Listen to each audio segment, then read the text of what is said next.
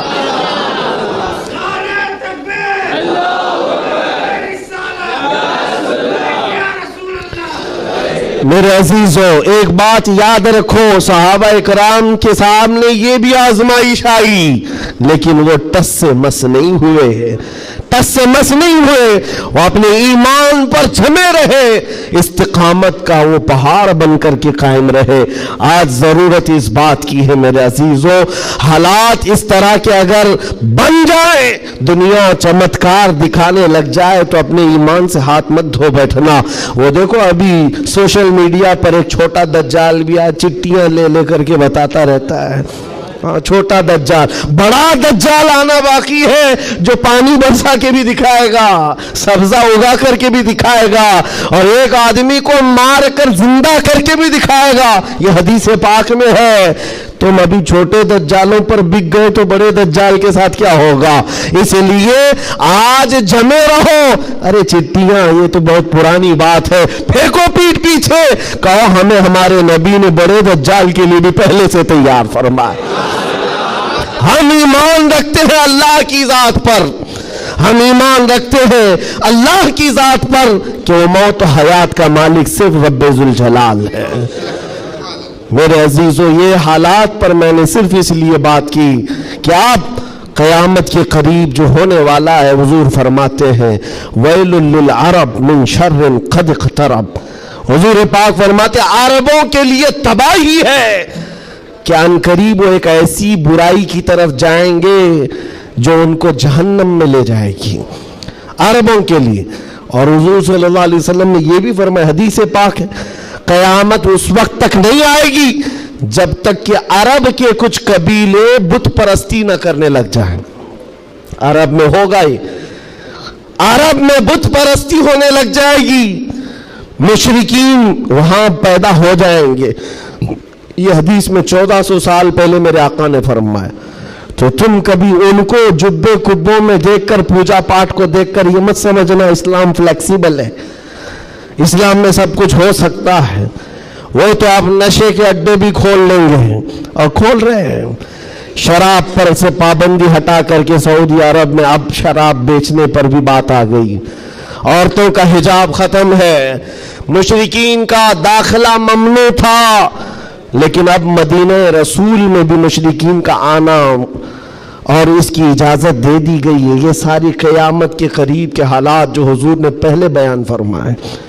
میرے آقا نے فرمایا ہے یہ عرب اس برائی کی طرف جا رہے ہیں جو ان کو جہنم میں لے جانے والی ہے, اور قیامت سے پہلے یہ ہوگا.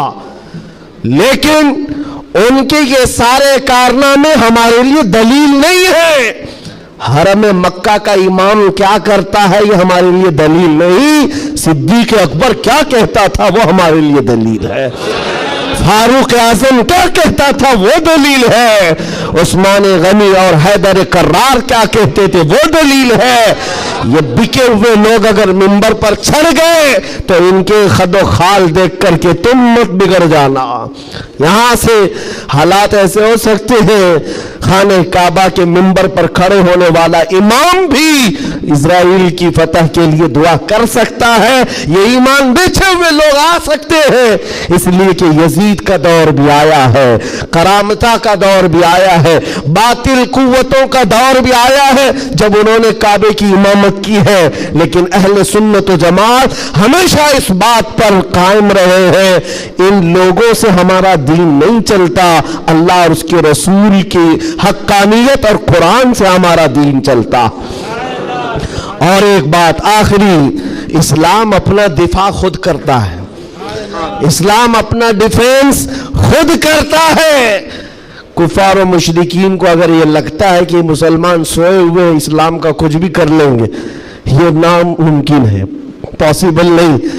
ہم جیسے کروڑوں بھی سو گئے تب بھی اسلام قائم رہے گا. اسلام اپنا ڈیفنس خود کرتا ہے. کیوں؟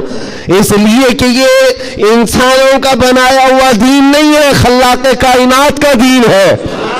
اور قرآن میں رب تعالیٰ نے فرمایا یریدون لیطفئوا نور اللہ بافواہہم, لوگ اپنے منہ کے پھونکوں سے اسلام کا چراغ بجھانا چاہتے ہیں اور اللہ اپنا چراغ مکمل کر کے رہے گا. وَلَوْ كَرِهَ الْكَافِرُونَ, اگرچہ کافر ناپسند کرے. اور ایک بات سن کر کے جائے, میرے رب کا وعدہ ہے قرآن پاک میں, یہ دین اسلام پوری دنیا پر غالب آ کر رہے گا, آ کر رہے گا. یہ بات میں نے کئی جگہ اسٹیجوں پر کی تو کچھ لوگوں نے کہا بھی تھا جو نان مسلم ہیں, انہوں نے کہا تھا کہ یہ مولانا ایسے بیٹھ کے چلا رہا ہے, حالات دیکھتا نہیں ہے, فلسطین میں ان کے ٹکڑے ہو رہے ہیں, شام کو تباہ کر کے رکھ دیا گیا ہے, عراق میں ان کے جنازے نکلتے ہیں, افغانستان کو توڑ کر رکھ دیا گیا ہے, اور یہ مولانا چلا کر کہتا ہے اسلام پوری دنیا میں غالب آ کر رہے گا. یہ اپنا محلہ نہیں بچا پاتے, پوری دنیا کی بات کرتے ہیں. ظالموں تمہیں خبر کیا ہے, اسلام زندہ ہوتا ہے ہر کربلا کے بعد. تاریخ یہ بتاتی ہے اگر اسلام کو ختم ہونا ہوتا رسول اللہ کے نواسی کی شہادت کے بعد ختم ہو جاتا, علی اصغر علی اکبر کی شہادت پر ختم ہوتا. جب رسول اللہ کے گھرانے کی شہادت پر اسلام نہیں رکا, ہمارے ہزاروں کے قتل پر کبھی اسلام نہیں رک سکتا. ایک غزہ ایک فلسطین کیا, ہزاروں غزہ تم اس زمین پر قائم کر کے دکھا دو, تب بھی میرا چیلنج ہے اسلام تھا, اسلام ہے اور اسلام رہے گا. اسلام تھا, اسلام ہے, اسلام رہے گا. نبی پاک صلی اللہ تعالی علیہ وسلم کا لایا ہوا یہ وہ حسین شجر ہے جس کی جڑیں تحت الثری میں ہے اور جس کی شاخیں اوج ثریا پر ہے. اس کے پتے کو ہلانا بھی مشکل ہے. لوگ آج یہ سمجھ کر کے بیٹھے مسلمانوں کو مارنا اس کا مطلب اسلام ختم ہونا. ایسا نہیں ہے. مسلمانوں کا قتل اسلام کا قتل نہیں ہے.